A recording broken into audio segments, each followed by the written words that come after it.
Hello, everyone. It's a bit funny because I did write that humans will become digital, but I didn't think it will happen so fast and that it will happen to me. But here I am as a digital avatar, and here you are. So let's start. And let's start with a question. How many fascists are there in the audience today? Well, it's a bit difficult to say because we've forgotten what fascism is. People now use the term fascist as a kind of general purpose abuse, or they confuse fascism with nationalism. So let's take a few minutes to clarify what fascism actually is and how is it different from nationalism. The milder forms of nationalism have been among the most benevolent of human creations. Nations are communities of millions of strangers who don't really know each other. For example, I don't know the 8 million people who share my Israeli citizenship. But thanks to nationalism, we can all care about one another and cooperate effectively. This is very good. Some people, like John Lennon, imagine that without nationalism, the world will be a peaceful paradise. But far more likely, without nationalism, we would have been living in tribal chaos. If you look today at the most prosperous and peaceful countries in the world, countries like Sweden and Switzerland and Japan, you will see that they have a very strong sense of nationalism. In contrast, countries that lack a strong sense of nationalism, like Congo and Somalia and Afghanistan, tend to be violent and poor. So what is fascism and how is it different from nationalism? Well, nationalism tells me that my nation is unique and that I have special obligations towards my nation. Fascism, in contrast, tells me that my nation is supreme and that I have exclusive obligations towards it. I don't need to care about anybody or anything other than my nation. Usually, of course, people have many identities and loyalties to different groups. For example, I can be a good patriot, loyal to my country, and at the same time be loyal to my family, my neighborhood, my profession, humankind as a whole, truth and beauty. Of course, when I have different identities and loyalties, it sometimes creates conflicts and complications. But well, whoever told you that life was easy? Life is complicated. Deal with it. Fascism is what happens when people try to ignore the complications and to make life too easy for themselves. Fascism denies all identities except the national identity and insists that I have obligations only towards my nation. If my nation demands that I sacrifice my family, then I will sacrifice my family. If the nation demands that I kill millions of people, then I will kill millions of people. And if my nation demands that I betray truth and beauty, then I should betray truth and beauty. For example, how does a fascist evaluate art? How does a fascist decide whether a movie is a good movie or a bad movie? Well, it's very, very, very simple. So it's really just one yardstick. If the movie serves the interests of the nation, it's a good movie. If the movie doesn't serve the interests of the nation, it's a bad movie. That's it. Similarly, how does a fascist decide what to teach kids in school? Again, it's very simple. There is just one yardstick. You teach the kids whatever serves the interests of the nation. The truth doesn't matter at all. Now, the horrors of the Second World War and of the Holocaust remind us of the terrible consequences of this way of thinking. But usually, when we talk about the ills of fascism, we do so in an ineffective way, because we tend to depict fascism as a hideous monster without really explaining what was so seductive about it. It's a bit like these Hollywood movies that depict the bad guys, Voldemort or Lord Sauron or Darth Vader, as ugly and mean and cruel. They're cruel even to their own supporters. When I see these movies, I never understand. Why would anybody be tempted to follow a disgusting creep like Voldemort? The problem with evil is that in real life, evil doesn't necessarily look ugly. It can look very beautiful. This is something that Christianity knew very well, which is why in Christian art, as against Hollywood, Satan is usually depicted as a gorgeous hunk. This is why it's so difficult to resist the temptations of Satan, and why it is also difficult to resist the temptations of fascism. Fascism makes people see themselves as belonging to the most beautiful and most important thing in the world, the nation. And then people think, well, they taught us that fascism is ugly, but when I look in the mirror, I see something very beautiful, so I can't be a fascist, right? Wrong. That's the problem with fascism.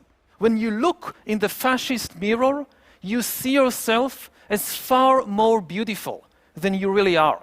In the 1930s, when Germans looked in the fascist mirror, they saw Germany as the most beautiful thing in the world.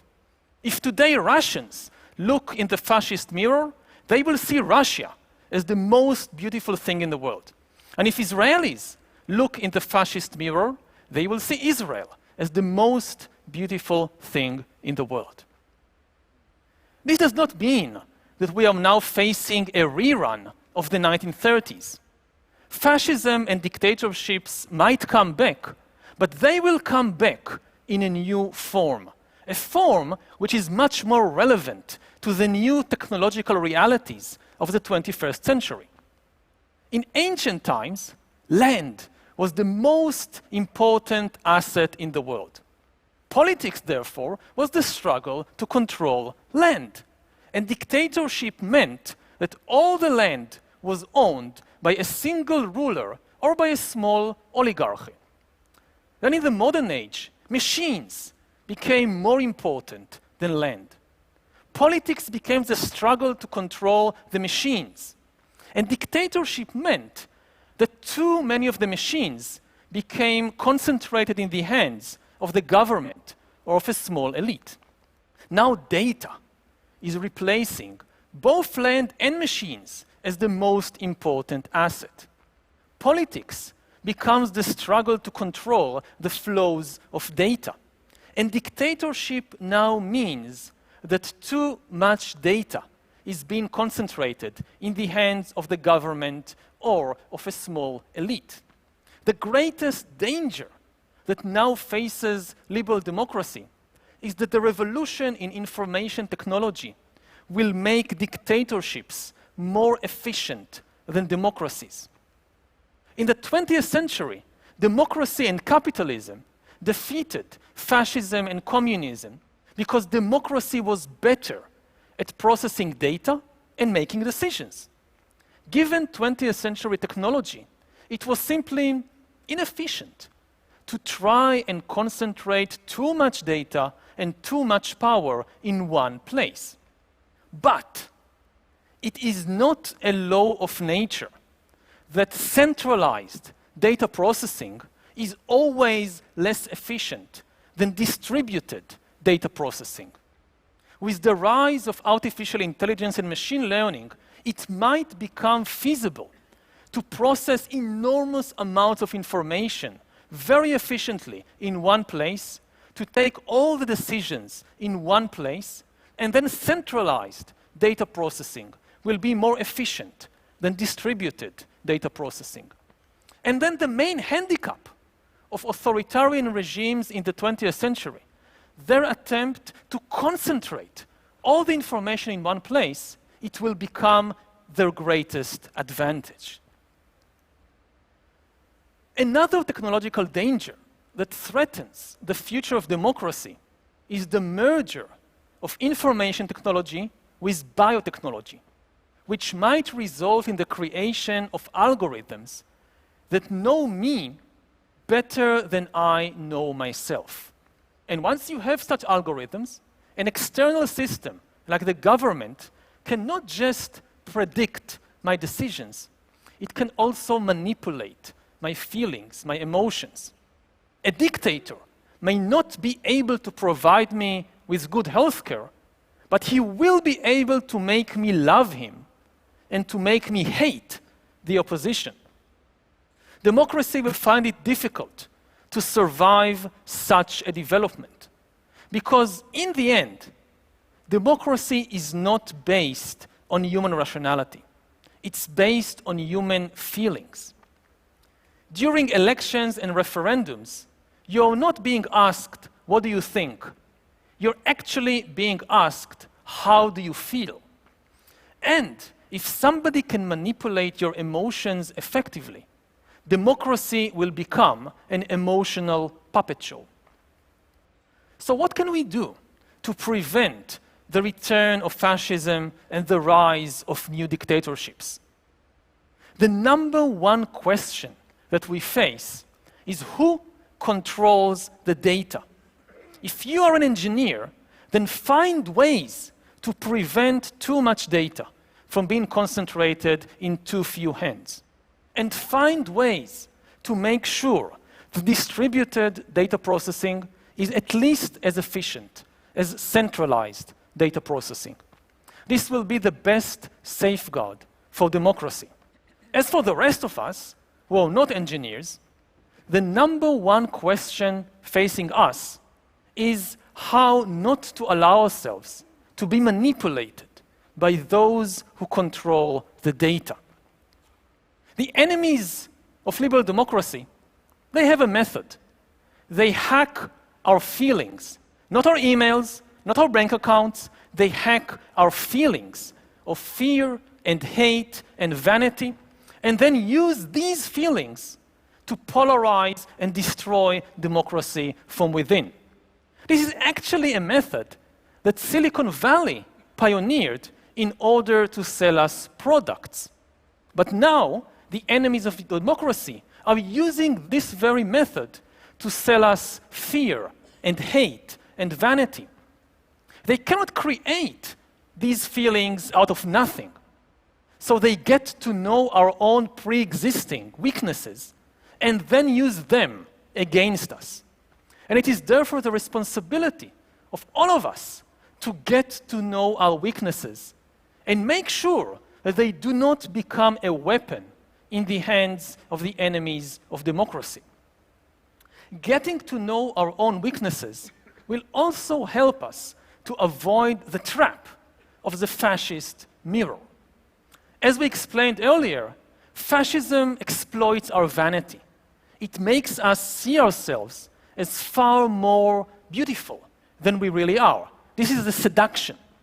But if you really know yourself, you will not fall for this kind of flattery. If somebody puts a mirror in front of your eyes that hides all your ugly bits and makes you see yourself as far more beautiful and far more important than you really are, just break that mirror. Thank you.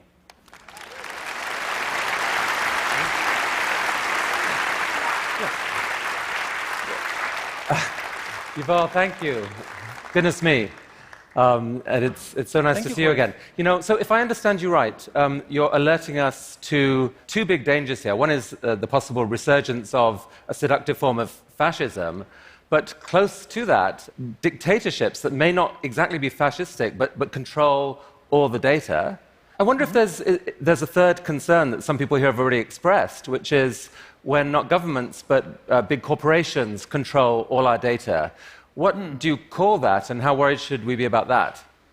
Well, in the end, there isn't such a big difference between the corporations and the governments, because, as I said, the question is who controls the data. This is the real government. If you call it a corporation or a government, if it's a corporation and it really controls the data, this is our real government. So the difference is more apparent than real.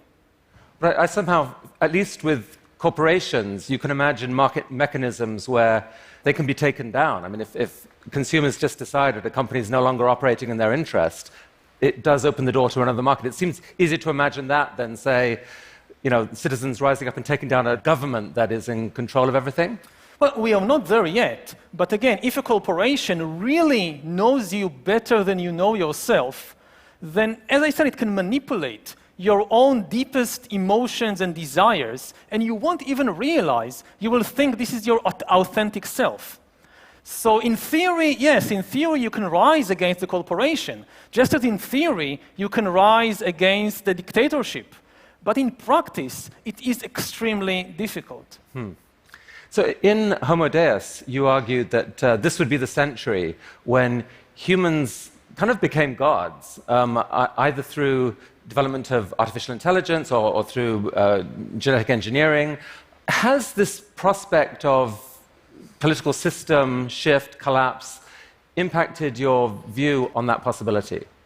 Well, I think it makes it even more likely, and more likely that it will happen faster, because in times of crisis, people are willing to take risks that they wouldn't otherwise take, and people are willing to try all kinds of high-risk, high-gain technologies. So these kinds of crises might serve the same function as the two world wars in the 20th century. The two world wars greatly accelerated the development of new and dangerous technologies. And the same thing might happen in the 21st century. I mean, you need to be a little crazy to run too fast, let's say, with genetic engineering. But now you have more and more crazy people in charge of different countries in the world, so the chances are getting higher, not lower. So putting it all together, Yuval, you've got this unique vision. Like, roll the clock forward 30 years. What's your guess? Does humanity somehow just scrape through, look back and say, wow, that was the close thing. We did it, or not? Well, so far we've managed to overcome all the previous crises, and especially if you look at liberal democracy, and you think things are bad now, just remember how much worse things looked in 1938 or in 1968. So this is really nothing. This is just a small crisis.